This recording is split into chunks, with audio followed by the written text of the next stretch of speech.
बिस्मिल्लाह अल्लाहुम्मा सल्ली अला मुहम्मद व अला आलि मुहम्मद व बारिक वसल्लम। अस्सलामु अलैकुम व रहमतुल्लाहि व बरकातुहू। वेलकम बैक टू मती की डायरी। मौसम बहुत बेहतर हो रहा है, ये देखें स्प्रिंग जो है वो आने वाली है और बहुत ही प्यारा खूबसूरत दिन है। सुभान अल्लाह।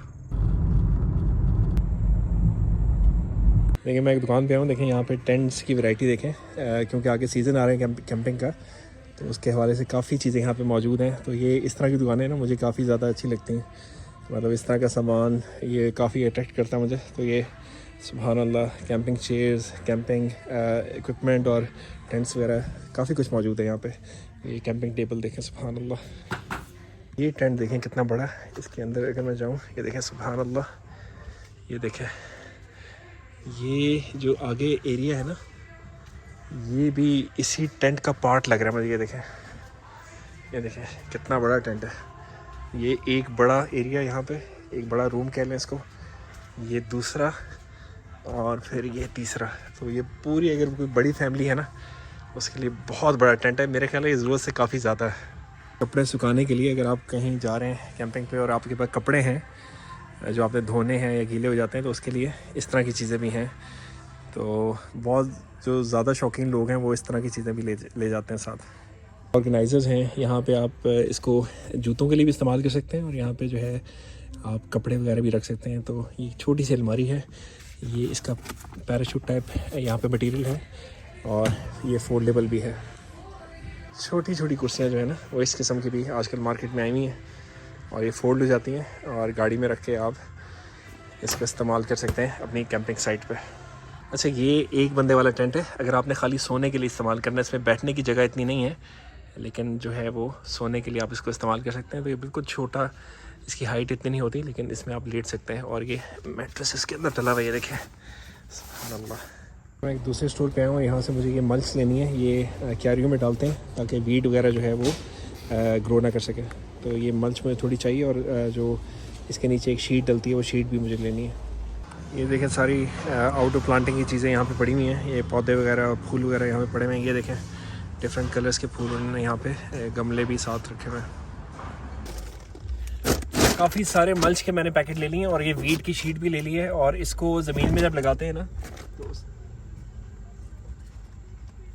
तो उसके लिए ये इसको कहते हैं वीट मैट पिन्स। तो इसके लिए पिन्स चाहिए होती हैं जो ज़मीन में उसको शीट को, ताकि वो हवा से उठे ना, तो उसके लिए पिन्स भी ले लिए।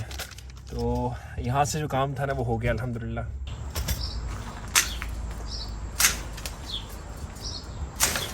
सर्दियों में तो इतनी हिम्मत नहीं होती गार्डनिंग करने की, लेकिन अब क्योंकि बाहर आ रही है, गर्मियों का मौसम आ रहा है, तो मौसम थोड़ा खुल गया है, तो अब गार्डनिंग भी करनी पड़ेगी। वो सर्दियों में इतनी ग्रोथ भी नहीं होती पौधों की, वीट की, लेकिन गर्मियों में काफ़ी ज़्यादा होती है। तो इसी का बंदोबस्त मैं इंशाल्लाह आज करने लगा हूँ।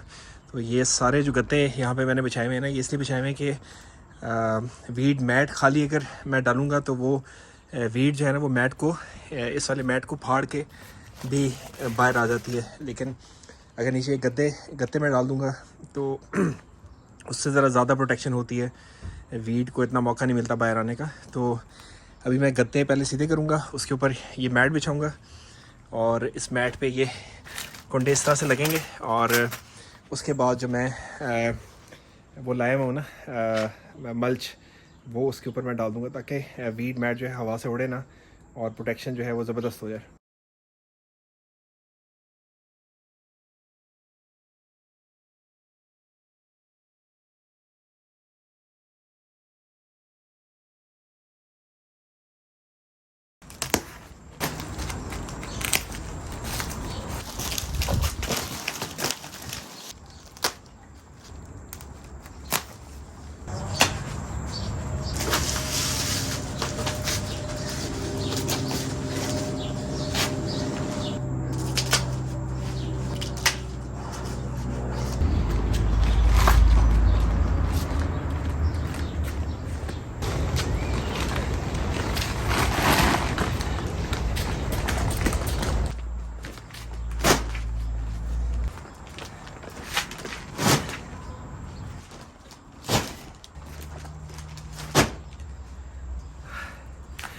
काफ़ी मुश्किल काम है, पाकिस्तान में सारे काम नहीं करने पड़ते, लेकिन यहाँ के ये सारे काम माली से नहीं करवा सकते हैं क्योंकि यहाँ पे लेबर बहुत महंगी है, तो खुद करने पड़ते हैं। तो अभी ये मल्च जो है ना मैं स्टार्ट करता हूँ उस पर डालने, शीट के ऊपर डालूँगा और फिर जो रिमेनिंग शीट है उसको हुक करेंगे इंशाल्लाह। ये जो मल्च है ना ये पाइन के दरख्त की है। बिस्मिल्लाहिर्रहमानिर्रहीम।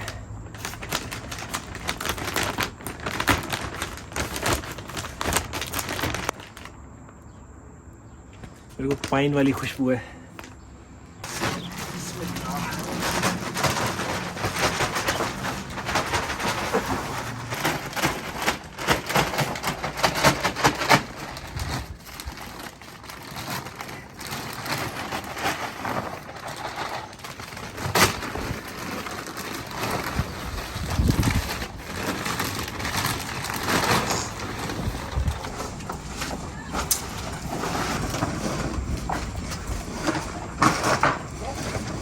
ये देखें एंड रिज़ल्ट है। वहाँ से लेके यहाँ तक काफ़ी लंबी कैरी थी और थोड़ा सा जो मल्च है ना वो कम पड़ गया इंशाल्लाह। अब मैं कल जाके जो है वो ये मल्च लेके आऊँगा और इसके ऊपर वो डलेगा इंशाल्लाह। यहाँ से ये थोड़ा लेवल होने वाला है, लेकिन इसको लेवल जो है ना इंशाल्लाह कल करेंगे। मैंने अभी असर की नमाज़ ही पढ़ी, तो अभी असर की नमाज़ पढ़नी है और बाकी काम जो है इंशाल्लाह कल होगा। पैच यहाँ पे रह गया था ना, ये मैंने आखिर तक कंप्लीट कर दिया है। तो ये आपको दिखाता हूँ, ये देखें सुभान अल्लाह। और अब ये जो क्यारी है ना ये पूरी यहाँ पे मल्च बिछ गई है और वीड कंट्रोल जो है इंशाल्लाह काफ़ी महीने तक यहाँ पे ज़बरदस्त किस्म का हो गया। बस ये मैंने वीड जो है ये अभी इस पर स्प्रे करना है, तो इंशाल्लाह ये भी ज़बरदस्त हो जाएगा। आज ही मैंने 3 डिफरेंट स्टोर पे जाना है और मेरे पास सिर्फ आधा घंटा है। अभी टाइम जो है वो 5:49 हुए और मुझे लगता है कि आधे घंटे ज़्यादा लग जाएगा, लेकिन आधा घंटा इसलिए कि कुछ मेहमान आ रहे हैं। मैंने फिर मगरिब पढ़नी है और मगरिब पढ़ के मैंने बैडमिंटन के लिए भी जाना है, तो आधा घंटा ही है। तो देखते हैं इंशाल्लाह कि हो जाता है काम या नहीं होता आधे घंटे में। क्योंकि रोड पे ट्रैफिक थी तो मैं ये पार्किंग से ना शॉर्टकट मार के जा रहा हूँ, तो करना पड़ता है। बहुत ट्रैफिक है, बहुत ट्रैफिक है। 5:58 और पहले स्टॉप पे पहुँच गए। चलते हैं।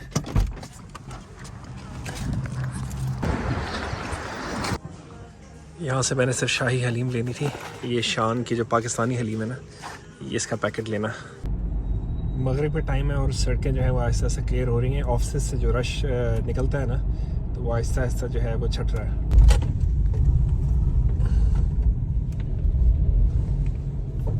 स्टॉप नंबर 2 और टाइम है 6:10। ये बोनलेस चिकन है, ब्रिंग्स कंपनी है जिसका हलाल होगा।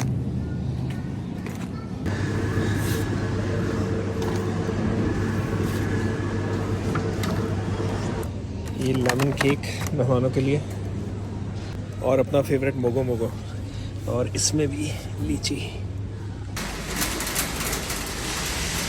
हाँ जी, 2 काम हो गए, सिर्फ एक काम रह गया है जो कि है कि मैंने जाके दुकान से पिज़्ज़ा कलेक्ट करना है। लेकिन अच्छी बात है कि दुकान वो घर के पास ही है।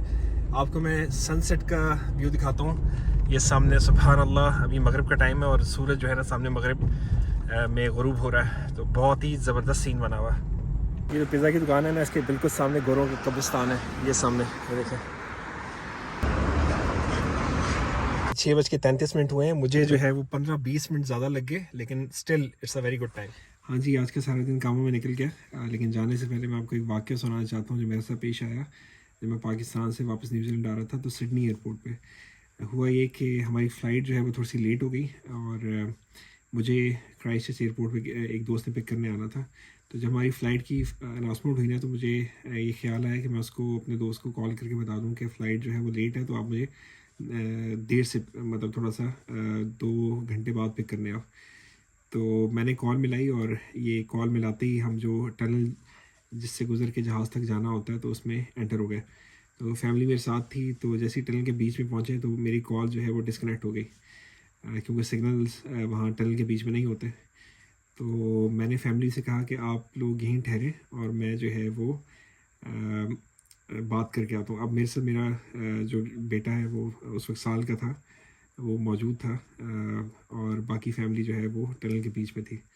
तो मैं टनल से बाहर आ गया, मैंने कॉल की और वापस जब गया तो मैंने देखा मेरी फैमिली तो है ही नहीं वहाँ पे और फ़्लाइट जो है वो बोर्डिंग जो है बिल्कुल जो है एंड होने वाली है और मैं बड़ा परेशान हुआ। मैं आगे गया तो एक रास्ता दाईं तरफ जा रहा था, जो जहाज़ का पिछला गेट होता है उस तरफ, और एक रास्ता जो है वो बाईं तरफ जा रहा था अगले गेट की तरफ।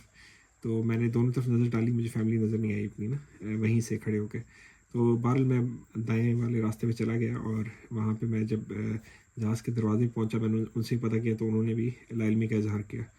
खैर मैं जहाज़ के अंदर चला गया, मैंने कहा कि हो सकता है कि वो जहाज़ के अंदर बोर्ड हो गए हों, तो जहाज़ के अंदर भी वो मुझे नहीं मिले। उन सब के बोर्डिंग पास भी जो है वो मेरे पास थे।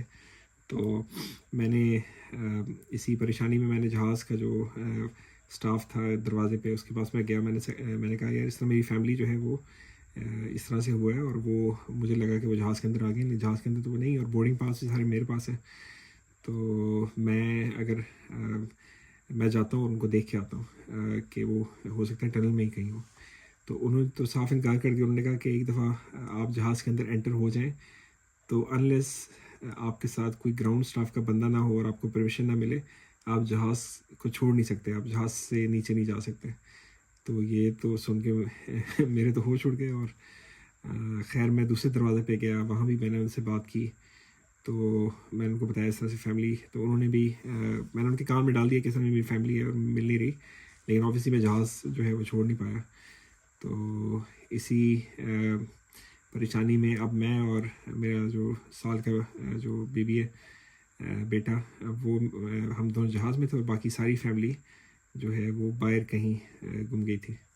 और अगर यानी अगर वो मुझे ना मिलते या इस तरह से कोई हो जाता, तो मेरे उन सबके बोर्डिंग पास मेरे पास, उनके पासपोर्ट्स तक मेरे पास थे। तो ये बहुत बड़ा मसला जो है वो बन जाना था। तो अल्हम्दुलिल्लाह ये हुआ कि बाहर ग्राउंड स्टाफ के कुछ लोग आए, और मेरी फैमिली ने उनको बताया था, तो उन्होंने पूछा कि यहाँ पे किसी की फैमिली तो ऐसे मतलब ऐसे बाहर तो नहीं रहेगी। तो मैंने कहा हाँ मेरी फैमिली जो है वो बाहर रह गई है। तो मैंने उनसे अपोलोजाइज़ किया, मैंने कहा लेसन लर्नड। और उन्होंने फिर कहा कि जब भी आप इस तरह से ट्रैवल करें तो मेक श्योर कि आप सारे या तो साथ बोर्ड हों या फिर अपने सबके पासपोर्ट हैं उनके अपने पास हों।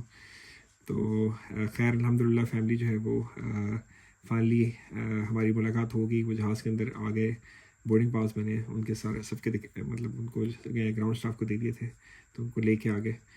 तो इसमें जो है वो फैमिली ने ये बताया बाद में, मैंने उनसे पूछा कि आप जहाँ पे मैंने आपको कहा था वहाँ पे आप खड़े क्यों नहीं रहे। तो उन्होंने कहा कि जब वो पैसेंजर्स आ रहे थे तो हमें ग्राउंड स्टाफ ने कहा कि आप यहाँ नहीं खड़े हो सकते, आप आगे आए आगे आए।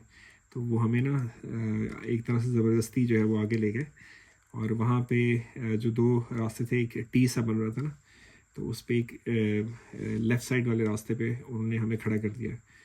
तो मेरी मिसेस मुझे देखने के लिए थोड़ा आगे हो रही थी, तो वो ग्राउंड स्टाफ वाले उनको आगे भी नहीं होने दे रहे थे। वो कह रहे थे कि आप पीछे हो पीछे हो।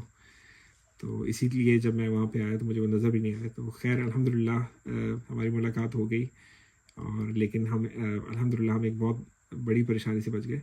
लेकिन ये मैं वाक़या सिर्फ इसलिए सुना रहा हूँ कि जो लोग ट्रैवल कर रहे हैं तो वो भी इस चीज़ का ख्याल रखें और एहतियात करें कहीं आपके साथ इस तरह का वाक़या ना हो। तो इंशाअल्लाह अल्लाह ताला आप सबको अपनी हिफ्ज़ अमान में रखे, और जब भी आप सफ़र करें आप अल्लाह ताला बखैरियत आपका सफ़र जो है वो अंजाम पज़ीर हो। इसी के साथ इंशाअल्लाह इस एपिसोड का इख्तिताम करते हैं। अल्लाह ताला आप सबको अपनी हिफ्ज़ अमान में रखे, जो बीमार हैं उनको शिफ़ाए कामिला व आजिला और सेहतियाबी अता फ़रमाए, और जो मुश्किलात में अल्लाह ताला उनकी मुश्किलात को आसानियों से बदल दे। अस्सलामु अलैकुम व रहमतुल्लाहि व बरकातुहू।